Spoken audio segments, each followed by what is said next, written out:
mga master, nandito nga kami sa Cavite, sa Dasma. Kaya dito kami sa Paradise, Piazza Paradise ni Boss Kapiasa, Ninyo. Ayun o. Pag nakita mo to, tawagan mo na agad yan kung kailangan mo ng pyesa. Dito, hindi overpriced mga pyesa dito. Panaktuhan lang. Yan. Pasa kami ni Kuya George. Papakagat kami sa aso. Oh, wow. Ganda. Yan guys, checking kami, checking. Kung may piyesang pwedeng makuha dito. Yan. GTS tuloy. Sentra ECCS na Gen 1 din siguro kasi gawa ng bumper parehas lang kay White kasi ito parehas lang eh. Tsaka ito letter D yung kanyang ano GTR pala to eh. Ayan.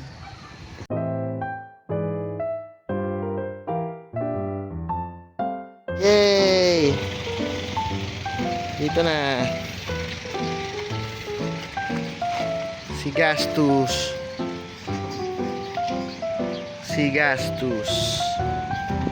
Alright. SD. Puro masda rin ang kinakatay dito. Dito na.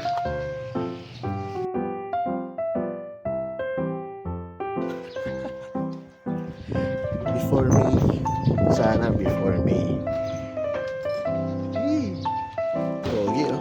Red.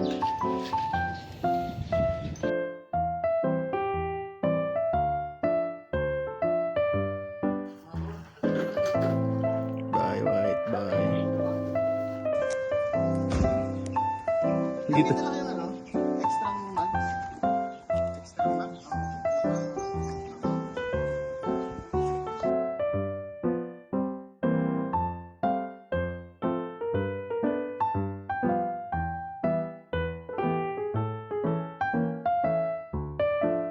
Sa mga master, ito papagawa natin si ayan. Nandito tayo sa Cool Time. Dito sa may Cabuyao, Laguna. Ayan. Since 1997 pa sila oh. Wala pa ako sa mundo, nandito na sila. Ayan guys. GTR yan oh. Hindi pa natin natatanggal yung mga ganyang mga bagay. Yan. Napakaganda. Guys, sobrang happy ko na naman, pero ayoko na maging sobrang happy na gusto ko tulad ng kay White kasi baka mag-ahit to kay White, pero sabi nga ni Kuya George mas okay yung makina nito kumpara kay White kasi ito ay naka fuel injected na siya, hindi katulad ni White, di ba naka carb siya. So ito yung loob niya, ito yung galing kay White na steering wheel. Pari yan, yung steering wheel yan galing pa rin niya kay Kuya George, sponsored by Kuya George yan no? Yan. Ito yung ano, yung ating Ichiko na ito, fog lamp. Kasi ito yung spinning ano natin kasi ayan, naputol. short throw daw. At ito yung churro taillights natin galing pa rin kay White. So ito pa rin yung overhauling kit natin galing kay White. Yan, yung binili natin dapat to para kay White. Pero dito na lang natin yan para reserve ba.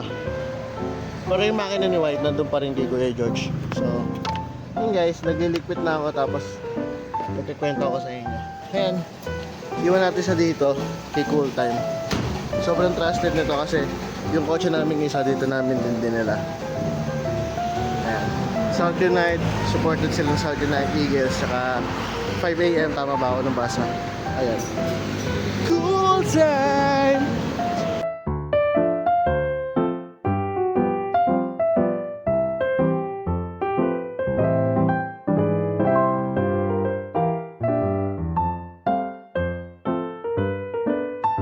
Na-change oil na rin pala natin siya gamit natin Delo Gold guys. Kaya mas confident ako ngayon. Hindi katulad nung kay White kasi hindi ko talaga siya ever na change oil. Kaya eto, pagkalabas, own ko, change oil ko na agad.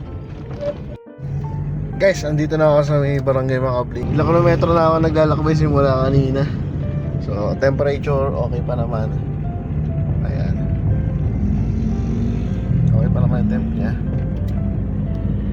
Guys, dito ako tinirik guys. Dito ako tinirik ng dating kong kotse guys. As in ditong dito, grabe yung ano, yung aircon, ang sakit sa balat. Ayan, dito ako tinirik. Dito mismo sa lugar na to, dito. Dito, ayan, sa Centennial Garden. Tapos tinulak ko yung kotse hanggang doon sa kulay blue na ano na yon, na gas station. Asan ba? Ayun, sa kabila pa. Mamaya papakita ko sa inyo. Naka-red date tayo eh. Dito na tayo sa Binyan guys. Update, naka 5 beses siyang namatay dahil sa idle. Kaya ba talaga yung idle niya guys? Pagka kahit nakatigil ka mamamatay. Pero hindi naman siya overheat. So dito na ako sa may Binyan, sa may Olivares. Malapit na ako sa San Pedro. Dito na tayo sa Pasita guys. Legit ang kaba. Legit ang kaba pero sobrang nakaka-proud. So at tingin ko dito talaga idle lang. Hindi to overheat guys. Kaya pero doon pa man kasi talaga bago ko siya ilabas, ayun na talaga ang ano namin ni Kuya George, idle na. Idle o kaya fuel pump. Pero tatry kong linisin yung mga sensor niya. So bahala na kayo sa angle.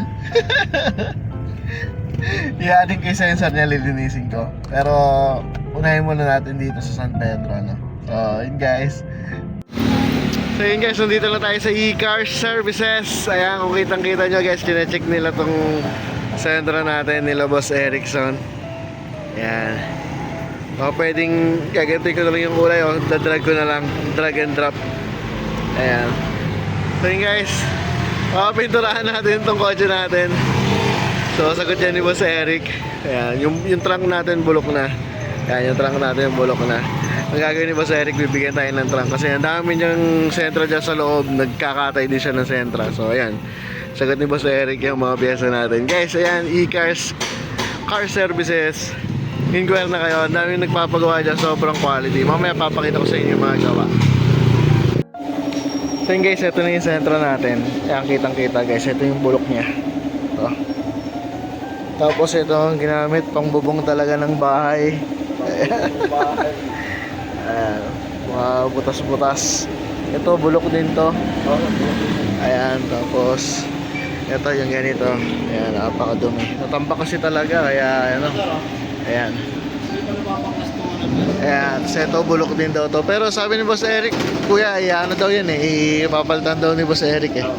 Oo. Sponsor. Ayan, so ito. Ayan, mga baklas. Ayan. Ayan, hopefully maging okay ang lahat. Tapos ito pa, yung bulok, kita nyo guys. Ayan. Yayariin nyo nila Boss Eric. So ito yung upuan niya. So ito yung car seat. Dadala natin yung car seat dito guys. Ayan. GTS 1 bumper. Ayan. Tapos ito. Ayan. Nakaka-excite. Napakabilis. 1.5 day process to. Ayan. Nahubod na lahat. Na distinguish kung ano yung mga dapat i-repair at yung mga dapat quality talaga to. Quality talaga to. Napakatindi. Kung ako lang talaga yung nasa shop na tumatanggap ng pwede na yan nagawa, kaya hindi na papagawa ko sa lahat. Pangbahay. Pangbahay, tapos masilya. Ayun na yun, tapos na yun. So ito guys, ang kanyang process, 1.5 day. Ito ngayon pa natin ang mga susunod na kabanata.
This is the real feels. Hindi ko siya talaga nakita ng personal. Nakita ko lang siya ng hindi tapos. Bali ngayon, ito yung pinakatapos niya. Hindi ito yun ha, hindi ito yun. Ito yun guys. Wow! Wow! Ayan, ang ganda.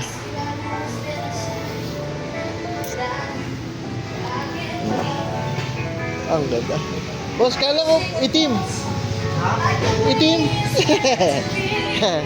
Ayan.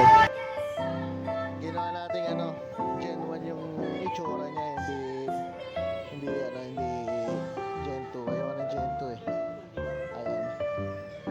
Ito. Ayan, yung mga konting repair lang na ginagawa sila kuya. So, ito yung mga pyesa yan. Walang kulang, walang labis, walang kulang. Ayan. Check natin muna. Ito na yung sasakyan natin guys. Andito na tayo sa e-cars car services. Ngayon, i-claim na natin siya. Ngayon na siya i-out. Actually, matagal na siya dapat i-out. Pero, ngayon na natin i-out kasi dapat papayos pa natin siya. Pero, busy yung mekaniko na mag-aayos sa kanya. Kaya ilalabas na natin siya. Harap na lang natin dito nearby areas. Yan, yung natin tayo ni Papa. Thank you, Pa.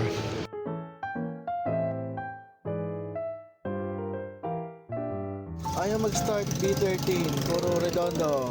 Kanina nag-start na umandar pa.